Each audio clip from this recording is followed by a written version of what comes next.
ఎట్లా అనుకుంటున్నారు మేడం ఇప్పుడున్న పరిస్థితులలో ఒక సర్పంచ్ స్థాయి వ్యక్తి లేదా ఒక కార్పొరేట్ స్థాయి వ్యక్తి నిలబడితే కోట్లలో ఖర్చు పెట్టే సందర్భాలు లక్షలలో చూస్తున్నాం. మీరు చూస్తున్నది కాదంటలేను, అలాంటి జరగకూడదు. సరే జరగకూడదు. మీరు మొన్న ఎంపీగా నిలబడ్డారు, కొంతవరకు ఎంతవరకు ఖర్చు చేసిరంటే మీరు ఓపెన్ గా చెప్పగలుగుతారా? చెప్పలేరు. అంటే మీకు కూడా ఆ పరిస్థితి తప్పుతా లేదంటున్నా నేను. దాన్ని యాక్సెప్ట్ చేస్తారా చేయరా? నేను ఎవ్వరు ఓటర్లకి రూపాయి డబ్బులు ఇవ్వలేదయ్యా. ఫస్ట్ ఆఫ్ ఆల్ చెప్పని నేను ఇయ్యా. మేడం మీరు ఆన్ రికార్డ్ చెప్తున్నారు. ఇదో నీ కెమెరా. నేను నా ఎలక్షన్స్ లో ఎవరికి రూపాయి ఇయ్యలే.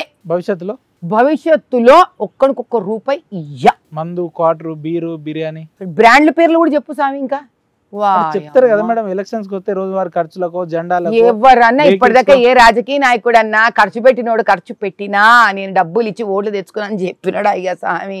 నేను చెప్తే కూడా ప్రజలు ఏమిటి రోల్ చేస్తారు, నా చెప్తారా అమ్మాయి ఓడైనా అని. కానీ నేను పూజించే పరమేశ్వరుడి సాక్షిగా చెప్తున్నా. నేను అర్థమైందా? నేను పూజించే నా పరమేశ్వరుడి సాక్షిగా చెప్తున్నా. నేను ఏ ఓటర్కి డబ్బులు ఇవ్వలేదు ఓట్ల కోసం.